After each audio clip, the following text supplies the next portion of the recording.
All right, let's talk about how I painted this moonshine still. What a fun prop to model. What a fun prop to paint and photograph. It photographs so well. Check out Vaporoni here, man. Don't touch his moonshine, but let's get going.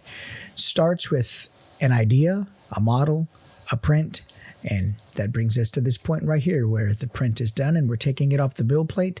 Going to put it in a little bit of warm water to loosen up some of the supports. Not hot water. We don't want to warp any pieces that are thin or could easily warp. We want to make sure that we keep everything round and it needs to all fit together. Look at that big scratch on my head, man. I banged my head on the back of my C-stand. What a dope. Didn't appear to affect me though. But anyway, so let's remove the supports off the legs of the base here. And this is a piece that you can see on the other build plate. Comes in 1, 2, 3, 4, 5 pieces. So it all needs to fit together and maintain its circular shape. So make sure the water is not hot. And warm water also helps release the supports, especially when there's stuff like this here. It's a pretty fragile piece. I don't want to say it's fragile, but you could definitely bend it. You could definitely break it, especially that coiled spring-looking worm. You can, break that. And so what I do is I score the raft first in a few places so it comes apart in pieces and not all as one, one supported rafted section. That helps, reduce the potential for it to break. So onto the wet sanding. Somebody once asked me, I didn't know you could sand before you cured. Well, sure you can. I'm going to do it here. We're going to wet sand, and I do this because when it's wet before it's cured, because it just sands a lot easier and a lot smoother, and it's a lot quicker. If you ever sand one of these when it's already cured, it takes a lot longer, creates a whole lot more dust, and it's just not that exciting. Wet sanding is not that exciting either. But since I tend to really support the heck out of my pieces, I don't mind doing that because in the end, I know I'm going to sand it anyway. And, I'll use a real coarse grit and then I'll go back through with a little finer grit and smooth it out. But I'm not painting faces or printing faces and things that were super fine detail. So I can go ahead and support a little more liberally than other types of modelers might.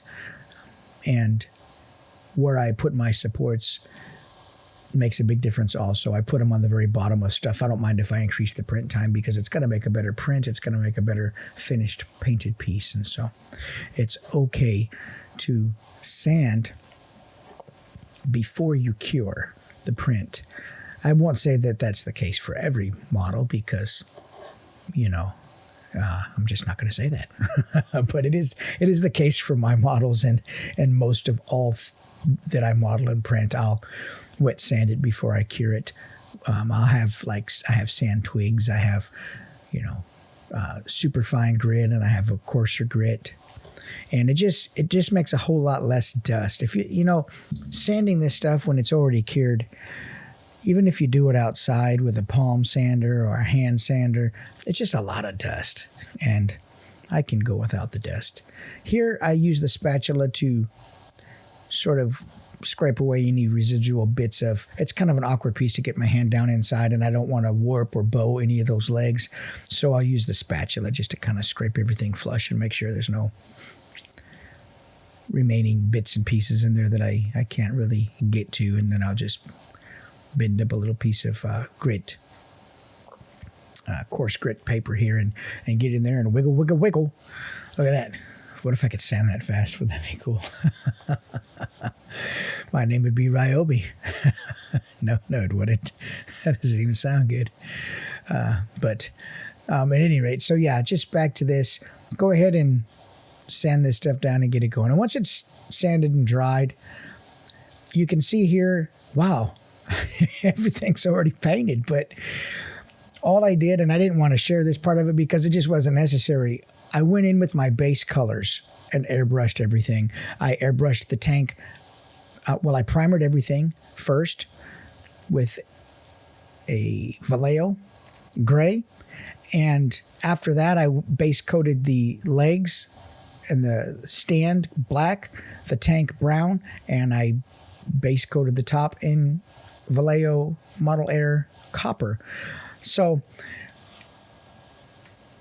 showing the base layer painting there's nothing to it. You just base coat everything in the color that you want. We're going to go through and mix the washes up now. This is the part that you want to see. I want to mix up a patina, and I've never really mixed up a patina before, and I never even heard the word patina until I watched Pawn Superstars years ago. And I'm like, patina, what is that? It's rust, but it's colorful rust, I guess.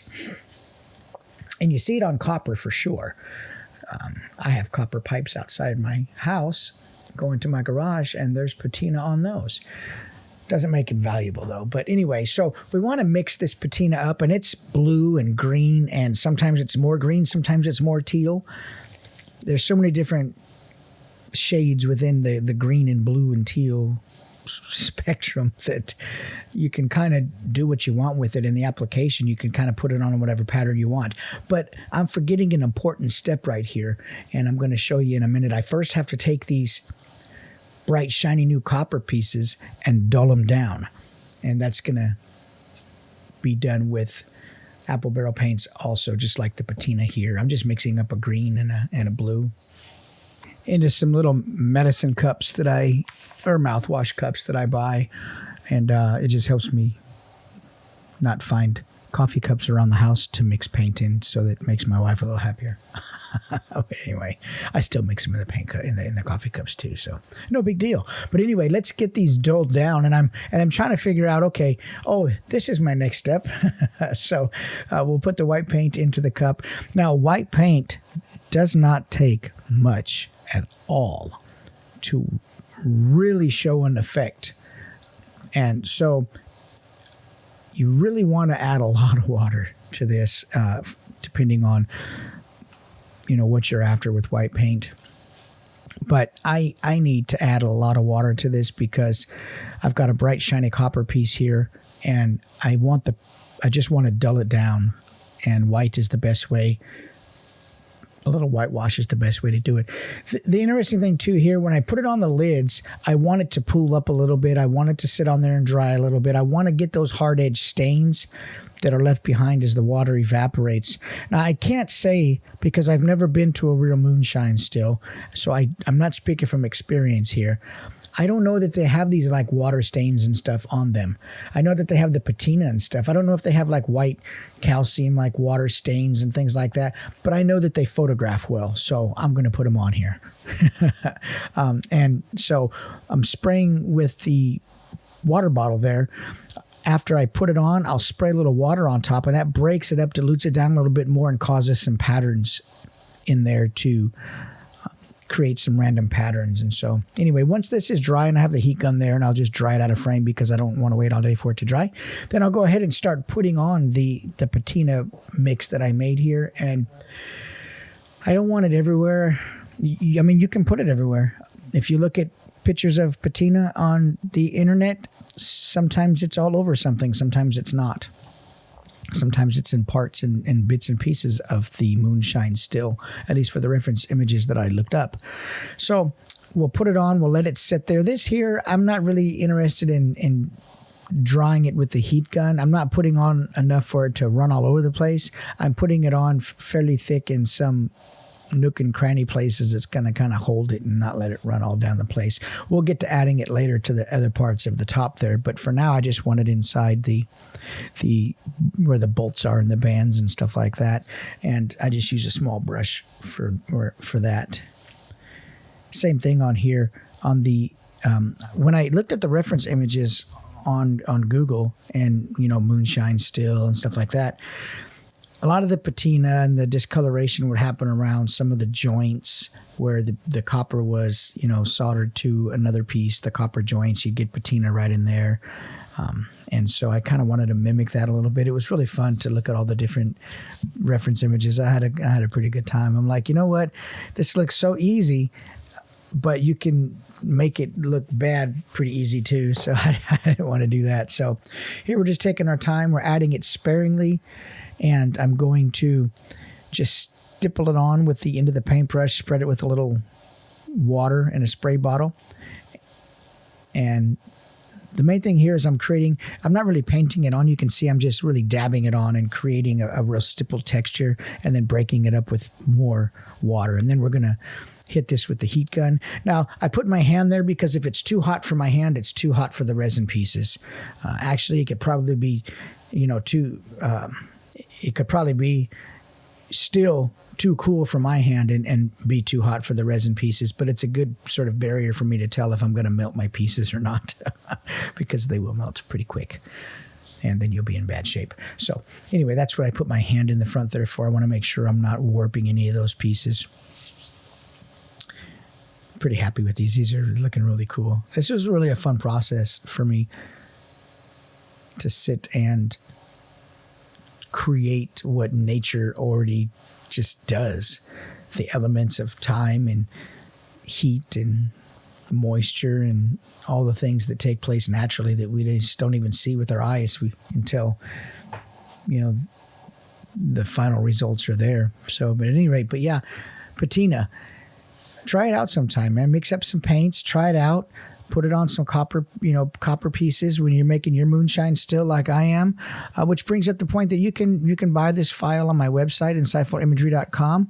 You can be a Patreon member and get the file for free on my Patreon, which is Insightful Imagery also. And or you can skip all this. You don't have to paint none of it and just buy the prop already painted. Let me do it for you. Let me put the patina on for you, and I'll ship it right to you. And that's on my Etsy and my website. So here I've got a sponge, and I want to just create these random splotchy patterns left behind by the porous holes of the sponge. And so that's what I'm doing. I didn't want to go all crazy wild with the patina and take a chance and make it look, sort of unrealistic or cartoony or anything like that. Sometimes you can make the effect look bigger, make the effect itself look out of scale with the prop by doing too much of it. And I wanted to kind of avoid that also. But we're just going to town here, man. And I always mix up way more paint than I need, but whatever. It's Appel Barrel paints, man. It's like 97 cents. So waste all of it you need to. Not really. I like Appel Barrel paints, man, for stuff just like this. They are made for this kind of thing right here. I do airbrush with them and stuff like that also, but this part of it is just really selective. Stipple, create patterns, break up the patterns with a sponge, feather it out, let it dry. The thing here is don't cover it in wash. I want to be able to control where I'm putting it and kind of, how thick or thin it flows too. I don't want it to go everywhere. I just want it to go and stay where I want it, and then I can break it up with a sponge and then hit it with the heat gun and let it dry before it gets, moving all around the piece. And so that's really important to me. Once that's done, then I sort of just, play like a child for a minute and look at my creation and sit back and think, man, I just did this. I still surprise myself.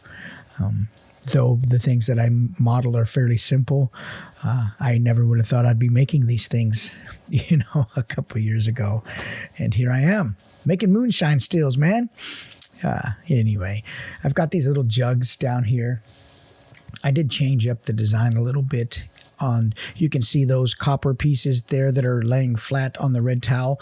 They come out further. They have a longer arm before they drop down, and that keeps the copper apparatus further away from the body of the moonshine still and looks better. And so I made that adjustment from the original moonshine still that I have, which actually is a darker brown painted moonshine still. I went with the lighter brown on this because I just think it looked really cool, man. I liked it.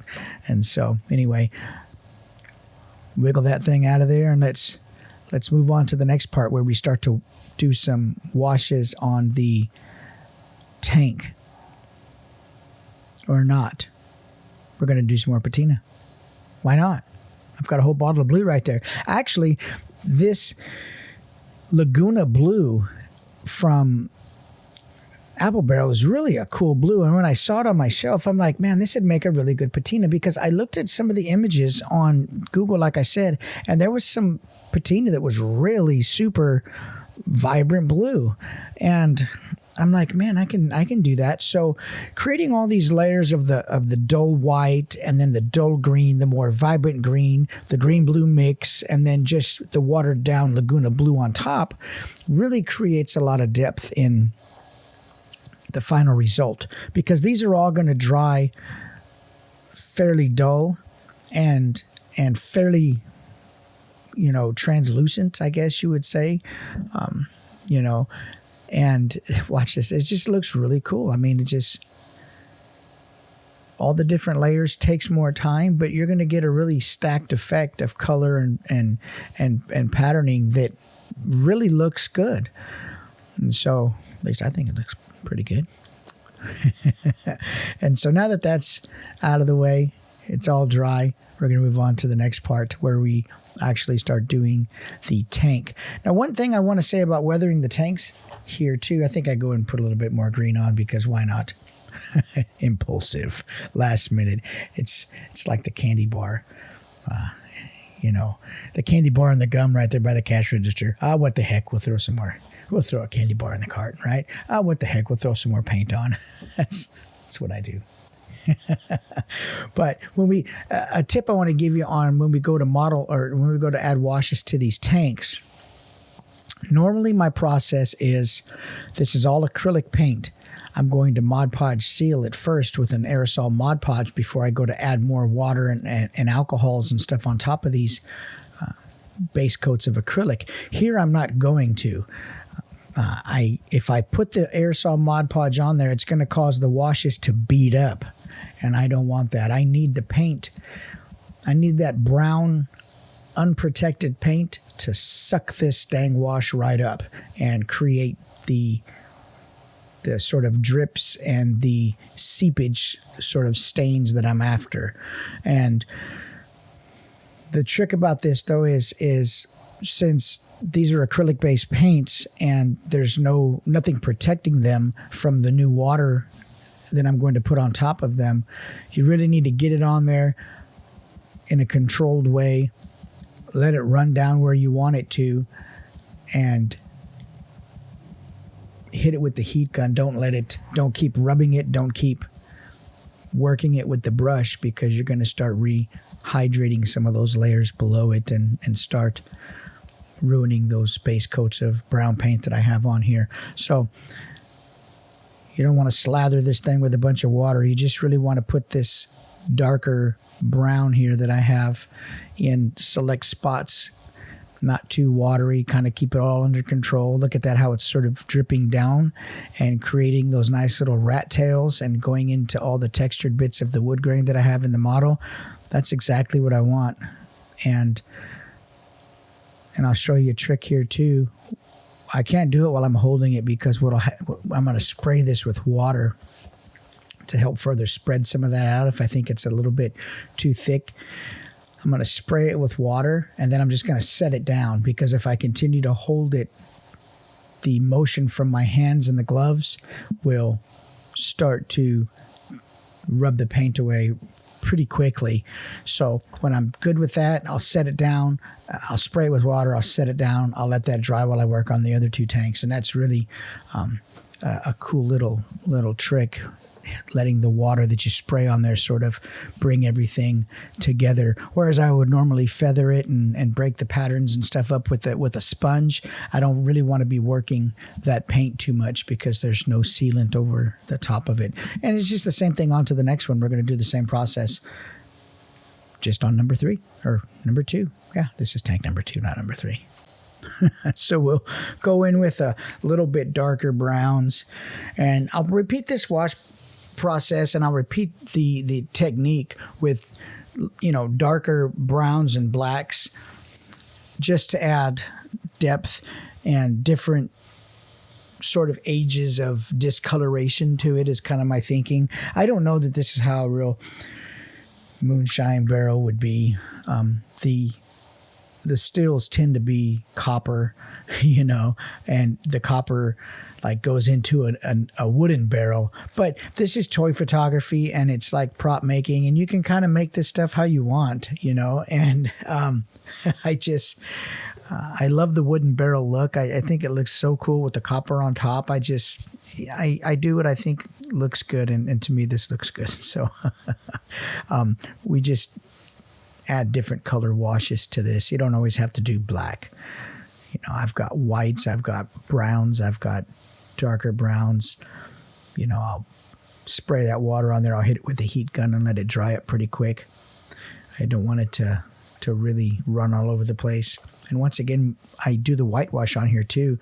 And the whitewash, like I said, just a little bit of white can go a long way. You can ruin it pretty quick with white. But if you have that water bottle handy, then it's not a big deal. You can just kind of spray it.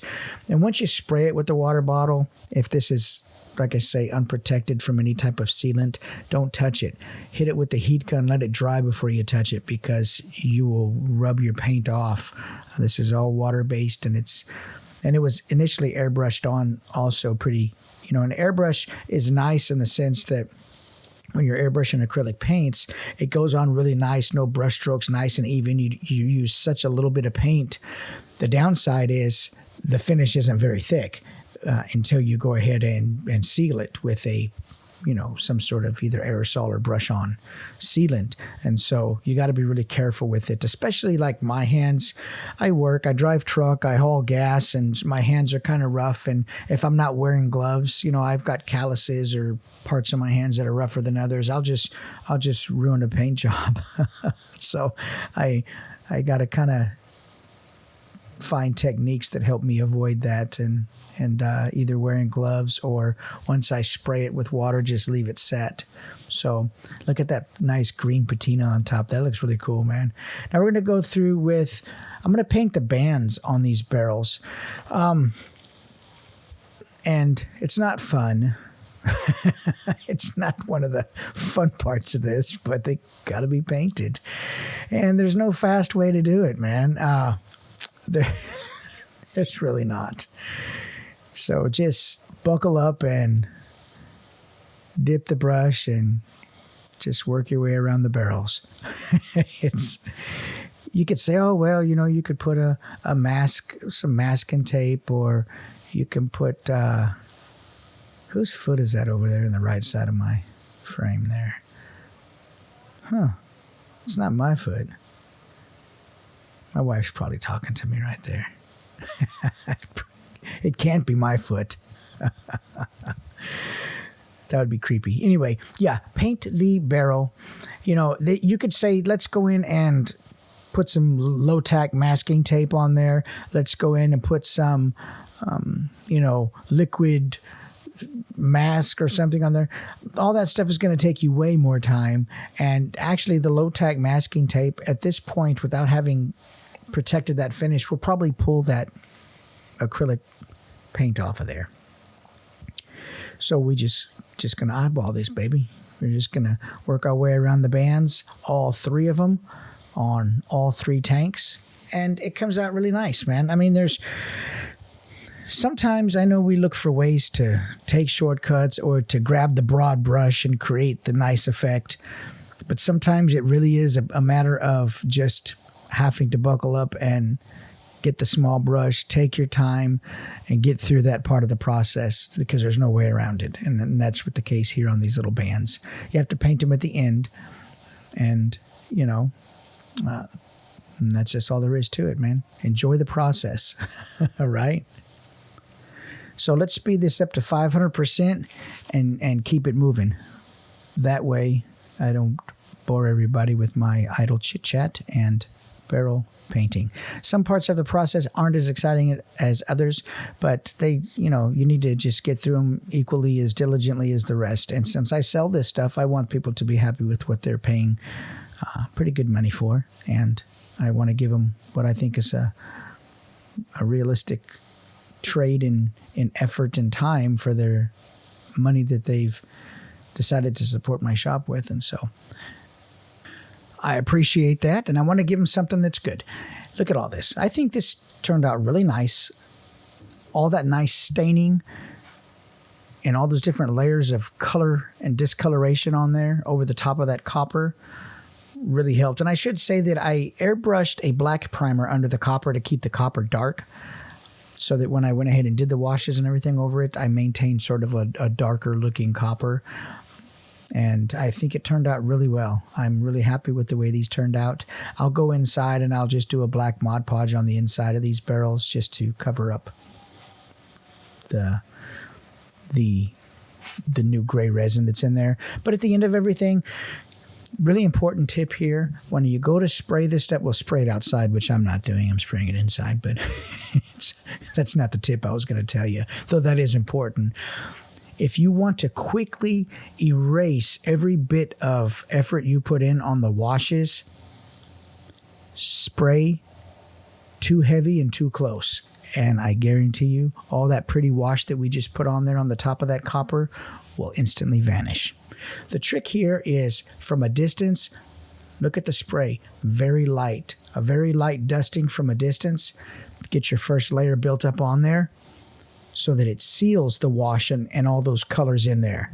Then you can go back through and get a little closer, get a little heavier handed with it and a little thicker coat.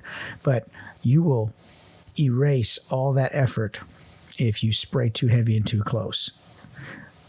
Light coats, build it up, and then go ahead and get in there and do some darker, not darker, but heavier coats and passes with it if you want.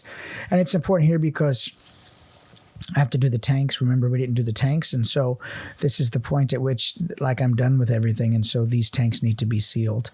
Now that all those washes are on there and everything's dry, we want to make sure that it stays like it is. And then when you pick these up and touch them, that nothing rubs off or wears off. And this Mod Podge aerosol is what does the trick for me, and it's a matte Mod Podge aerosol. They do have glossy. I don't buy glossy. I do buy glossy, but I don't use it hardly ever because it creates reflections on the props when you go to photograph them that you might not intend for, and it's a little bit hard to control when you're doing your photography.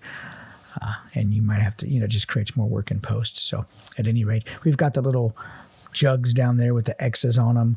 I've got a hairband holding the labels on to make sure that they dry on all four corners of the labels. And we're just going to spray these little copper worms, and really, look how pretty the tops of those copper stills are. I think, just the color that comes off of there, it looks really nice. If you can't tell, I'm really happy with the way these came out. They're so stinking cute. All right, since we're about to the end of this, if you haven't done so, please like and follow, or like and subscribe. It's one of those things to my YouTube channel. Visit me on Instagram, insightful_imagery. Visit me on TikTok, Insightful Imagery. Visit me on Patreon. I'll put all the links to those media platforms in the description of this video. Patreon members get free files like this one every month. I put lots of files up there every month, and good files, not just like lame windows and doors. I put cool stuff up there. So check out my Patreon. Subscribe to that for $10 a month. Get painting and diorama tips also, and photography tips. Till next time, thanks for watching. I appreciate it.